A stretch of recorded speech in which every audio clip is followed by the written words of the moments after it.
Another fact is the dramatic shift in demographics. In 1900, when Europe was at its global height, its population corresponded to 25% of world population. 100 years later, in the year 2000, the share of Europe's total population, including Russia, by the way, has more than halved to 12%. If current trends continue, this will be 7% in 2050. In the meantime, the US will increasingly experience a critical demographic shift, resulting in the majority of population being of non-European origin. As to Asia, in the course of the last 3 centuries, its share of global population has hardly changed. In 1750, it was 63%. In 1900, its share had dropped to 56%. It is now back to 60%. It's projected to be only slightly below that by 2050. So Asia is about even at 60%. The demographic picture in Asia is mixed. As the populations of Northeast Asia, that means Japan, Korea, China, Taiwan, Hong Kong, age as that population ages and hence decline as an overall share of regional global population, the populations of Southeast Asia and especially South Asia will continue to grow. India will actually overtake China as the world's most populous country very soon. Thus, by sheer weight of numbers, Asia will loom large in the 21st century. But unlike in the 19th and much of the 20th century, when the Asian masses were poor and marginalized, today Asia has by far the greatest share of the rising middle class, and the economies are growing both quantitatively and qualitatively.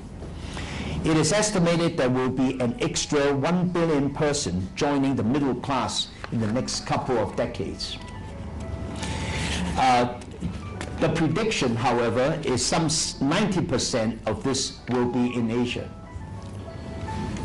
This is a tremendous market opportunity and one from which everyone could really benefit. So we expect over the next couple of decades 1 billion people joining the middle class, and 90% of this billion will in fact be in Asia. Asian economies are actually globalizing in many ways.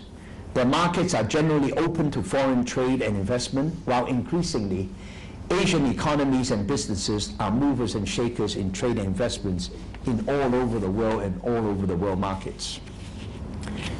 So ladies and gentlemen, please allow me now to perhaps conclude by drawing some learnings from the Asia-Pacific stories that may in fact be something that could be of reference and of interest to the Arab region.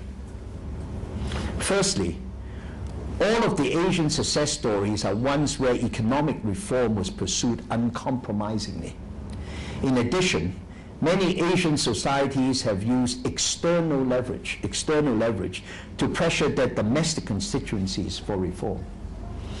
In the late 19th century, Japanese reformers used the fear that Japan might be colonized or in other ways subjugated by the Western imperial powers in order to push through their reform program, the Meiji Restoration.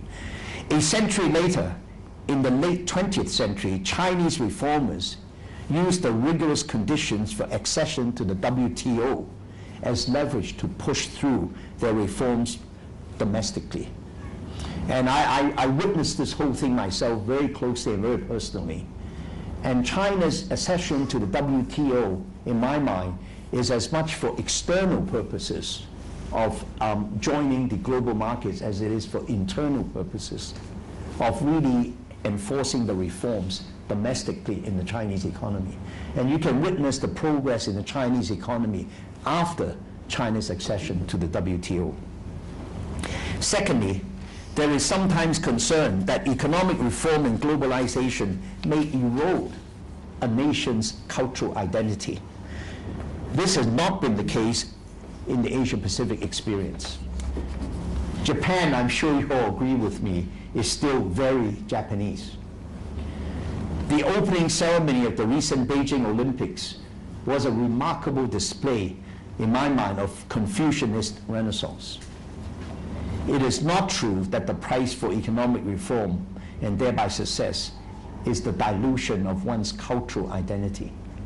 Now that is actually a big debate, and I just want to kind of put it forward. Thirdly, this is the point I allude to in my introduction. The key strength of any great commercial power in the quality of, is in the quality of its learning.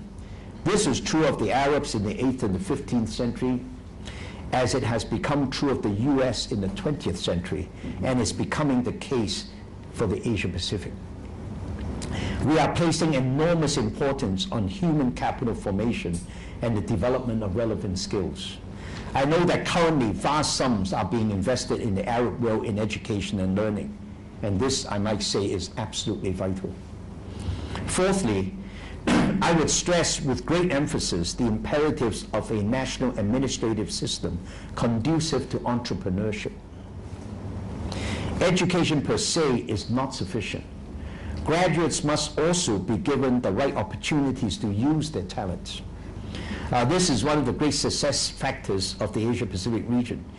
Irrespective of political regime, virtually all successful Asian societies are ones where the climate for entrepreneurs and entrepreneurship is positive.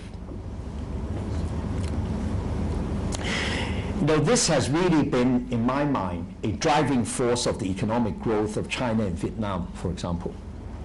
And it's really this vast development from the bottoms up of the entrepreneurship and the entrepreneurial spirit.